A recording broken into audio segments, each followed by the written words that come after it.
नमस्कार। हेलो फ्लावियंस, बहुत दिन हुआ आप लोगों के साथ मैंने बात नहीं किया, तो आज मैं आप लोगों के साथ बात करना चाहती हूँ और सिलीगुड़ी वासियों के साथ बात करना चाहती हूँ, क्योंकि मैं ये शहर में रहती हूँ। तो ये शहर में क्या हो रहा है और कैसे इस सब बातों में हम सतर्क रहें, इस बारे में आप लोगों से बात करना चाहती हूँ। तो रोज़ स्कूल का वीडियो बनाती हूँ, स्कूल का ऑनलाइन क्लासेस करती हूँ, लेकिन आज बहुत दिनों से मैं फ्लैवी एंड फ्रेंड्स के साथ बात नहीं कर रही थी, क्योंकि मैं हाई अलर्ट रेड जोन में थी कोरोना की वजह से। सोचिए, मेरे घर परिवार में मेरे करीबी दोस्त को ही कोविड हुआ है, लेकिन दुख की बात ये है, जब टेस्ट करने गए थे तो नेगेटिव पाया गया। 30 तारीख अक्टूबर का बात है,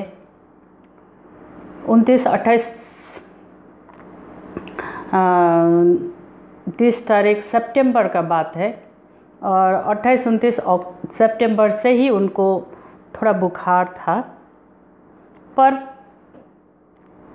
दवाई खा रहे थे, थोड़ा थोड़ा बुखार था, चल रहे थे, फिर रहे थे, सबको ही बोल रहे थे ये फ्लू है। मगर बाद में पता चला, फिर हम लोग भेजे उनको टेस्ट करने के लिए, तो टेस्ट में नेगेटिव निकला, तो हम लोग खुशी हो गए कि हाँ भाई ये नेगेटिव निकला। लेकिन मैंने करीब से देखा, उनको खाना एकदम बंद कर दिए, दिनों दिन हेल्थ डाउन होते गया, थोड़ा थोड़ा सांस लेने में भी प्रॉब्लम हो रहा था, मगर फिर भी मेडिसिन तो चल ही रहा था। उनका ब्लड टेस्ट वगैरह किया गया, ब्लड टेस्ट करने के बाद थोड़ा लीवर का प्रॉब्लम दिखाया, तो वही लीवर का भी मेडिसिन चल रहा था। फिर मेरे घर के नीचे डॉक्टर साहब है, उनसे कंसल्ट कर रही थी मैं, और अपना बच्चों से भी मैं कंसल्ट कर रही थी, बेटा से, बेटी से, सबसे कंसल्ट कर रही थी। लेकिन फिर जब नीचे का डॉक्टर ने कहा कि उनको सीटी स्कैन कराइए, एब्डोमेन का स्कैन कराइए, तो उसके बाद पता चला कि वो कोरोना पॉजिटिव हो गए थे। यानी कि पहले जो रिपोर्ट आया, वो रिपोर्ट में अगर पॉजिटिव होता तो अभी तक ठीक हो जाते, लेकिन बहुत देरी से पता चला कि वो पॉजिटिव हो गए। मैंने सोचा सिलीगुड़ी, तो हम लोग सोच रहे थे सिलीगुड़ी हम लोग के लिए सेफ़ है, लेकिन सिलीगुड़ी सेफ़ नहीं है, क्योंकि इतना प्रिकॉशन लेने के बावजूद भी हम लोग कोरोना की चपेट में आ ही गए। तो घबराने की बात नहीं है दोस्तों। तो सबसे बड़ा एक हमारा हथियार है फ्लैविया का प्रोडक्ट्स। मैं आज ये फ्लैविया का प्रोडक्ट्स का आपको प्रचार प्रसार करने के लिए भी नहीं आ रही हूँ, लेकिन मेरा अनुभव बता रही हूँ, क्योंकि उनको मैंने क्या क्या दिया, जो आज स्वस्थ हो गए हैं, कल परसों में टेस्ट कर लेंगे, कोई चिंता की बात नहीं है। फिर भी मैं हो सकती हूँ उनके साथ हूँ, तो एसिम्प्टोमेटिक भी हो सकती हूँ। तो मैंने क्या क्या किया आप लोगों को शेयर कर रही हूँ, क्योंकि ये कोरोना वायरस किसी का माँ बाप का नहीं है, ये किसी को भी अपना चपेट में ले सकता है। एनीवेज, सबसे पहले तो सैनिटाइज़र और ये पानी, तुलसी पानी, और ये वाली जार में मैंने पिया, और उनको भी पिलाया, जो बीमार है उनको भी मैंने ये पिलाया। नंबर 1। नंबर 2 में ड्राई फ्रूट्स मैंने लिया, क्योंकि नवरात्रा भी चल रही है। आप सबको नवमी का भी शुभकामना देना चाहती हूँ। जो भी हो, हम लोग का फेस्टिवल है। तो हम लोग का फेस्टिवल में क्या कहा गया है कि ये फेस्टिवल में आप लोग फ्रूट खाओ। तो फ्रूट में इस बार सबसे ज़्यादा नींबू का रस का उपयोग करना चाहिए, कि ये बीमारी में जिंक और विटामिन सी की कमी होती है। ओके।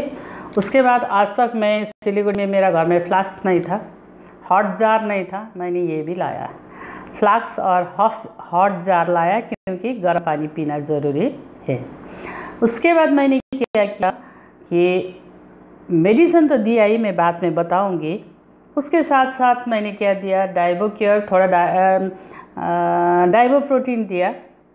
हो सकता है थोड़ा शुगर का भी शिकायत हो या नहीं हो, लेकिन प्रोटीन का दरकार है। मेरे घर में डाइबोप्रोटीन था, स्टेम सेल था, और फिर मेरा सिस्टर ने ला दिया हनी और नींबू तो देती थी, और उसके साथ मैजिक बेरी भी मैं देती थी।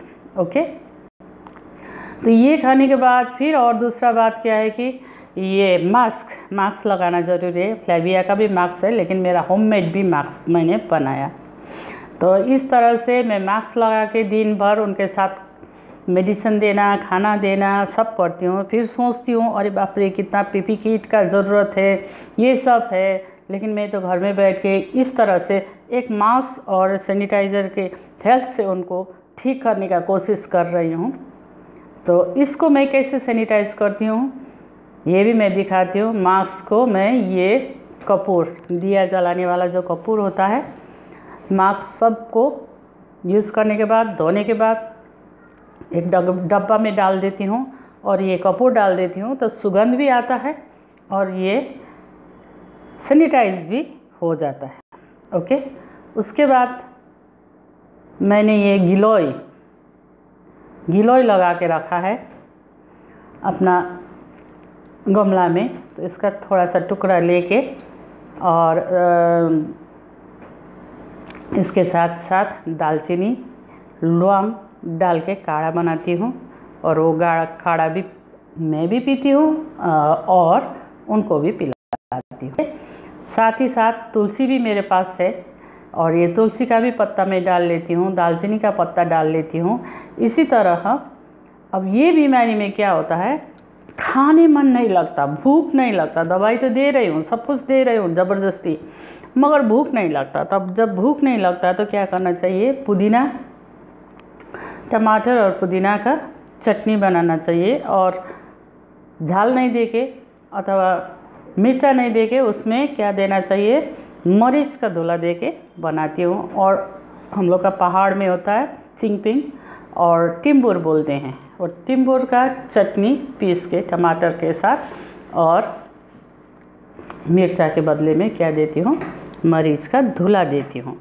इस तरह से मैंने आज तक उनको केयर किया। लेकिन इसके साथ साथ मुझे क्या भी ज़रूरत है, डॉक्टर का भी ज़रूरत है, क्योंकि ये नया बीमारी वर्ल्ड में इतना हंगामा हो रहा है। तो इसी के लिए मेरा बेटी ने डॉक्टर से पूछ के सब मेडिसिन ला दिया, क्या क्या करना है होम क्वारंटाइन में। होम क्वारंटाइन तभी होता है अगर आपका चेस्ट में किसी प्रकार का, लंग्स में जो रिकवरी स्टेज में हो तो आपको होम क्वारंटाइन होगा। नहीं तो ज़्यादा ब्रीदिंग प्रॉब्लम है, ऑक्सीजन लेवल कम है, तो हमें कहाँ ले जाना पड़ेगा, नर्सिंग होम में ले जाना पड़ेगा। तो नर्सिंग होम में भी, प्राइवेट नर्सिंग होम में ले जाएंगे तो बहुत सारा पैसा खर्चा होगा, सरकारी नर्सिंग होम में ले जाएंगे तो विश्वास भी नहीं होता और जगह भी नहीं होता, क्योंकि बहुत सारा भरे हुए हैं। लेकिन फिर भी जैसे फर्स्ट दिन में जो स्वैप करके टेस्ट किया था तब नेगेटिव पाया गया था, तो हम लोग को गलत ट्रीटमेंट हो गया। इसी के लिए अब पैसा दे के भी हम लोग को क्या कराना पड़ेगा, थ्रोट से वो आर्टिफिशियल स्वैप करके वो करना ही पड़ेगा। तो वो करने के लिए 2500 रुपया लगता है शायद। तो इसके बाद हम ये मेडिसिन और ये प्रिकॉशन ले रहे हैं, आप लोग अच्छी तरह देख लीजिए। पैरासीटामोल है, इसमें विटामिन सी है, जिंक है, और भूख लगने की दवाई है, साथ साथ में इसका आपका और टैबलेट्स भी है।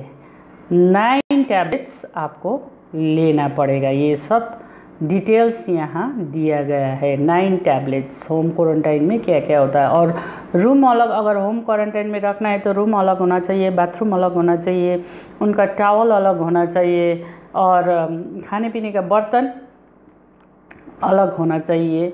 इस तरह से मैं उनको क्या रही हूँ, देखभाल कर रही हूँ।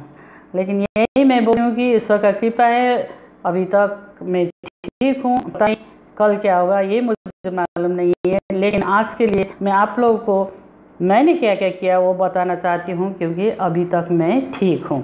सो इन्वेस्टिगेशन में आप लोग ये ECG वगैरह कर सकते हैं, ये CT स्कैन कर सकते हैं। ज़्यादा हो तो आइसोलेशन में रखना पड़ेगा, सेपरेट रूम होना पड़ेगा, अटैच बाथरूम होना पड़ेगा, साथ साथ में क्या होना पड़ेगा, टॉवल वगैरह भी अलग से, अब टोटली अलग, खाना पीना का भी प्लेट मैंने अलग कर दिया है। लेकिन हम लोग किचन में एक साथ हैं, हॉल में एक साथ रहते हैं, तो भी मास्क लगा के रहना चाहिए। और स्मोक, हाई प्रोटीन डाइट खाना पड़ेगा, जो मैंने फ्लैबिया का प्रोटीन उनको दिया और फ्लैबिया का डबल स्टेम सेल दिया, साथ साथ में बेरी जूस दिया। वो berry juice was very very effective. Okay, so अभी तक ठीक हुए हैं, अभी टेस्ट का रिपोर्ट आना बाकी है।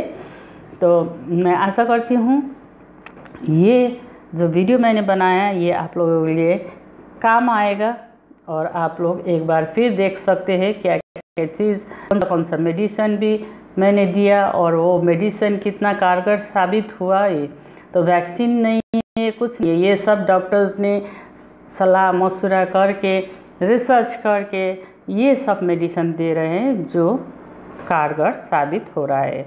ये सिलीगुड़ी वासियों को भी मैं बोलना चाहती हूँ कि आप लोग भी सावधान रहिए।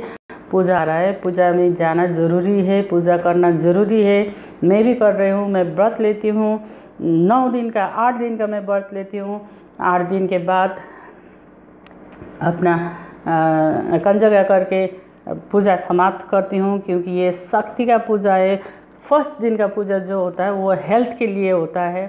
तो हमारे धर्म में भी बहुत सारे ये चीज़ है, अगर फॉलो करें तो अच्छा है। जो भी धर्म में सब कुछ अच्छा है। जैसे एक महीना रोज़ा रखते हैं, क्यों रखते हैं? क्योंकि लिवर को ठीक करने के लिए। लिवर को भी क्या चाहिए? रेस्ट चाहिए, हेल्थ को रेस्ट चाहिए। हम लोग तेल मसाला सब कुछ खाते हैं तो दिन भर हमारा शरीर काम करते रहता है, तो शरीर को भी क्या देना ज़रूरी है? रेस्ट देना ज़रूरी है। ऐसे ही हम लोग साल में 2 बार नवरात्रा का पूजा करते हैं, 9 दिन व्रत लेते हैं, पूजा करते हैं, उसके बाद जो मर्जी टीका लगाते हैं, जो मर्जी खाते हैं, है ना।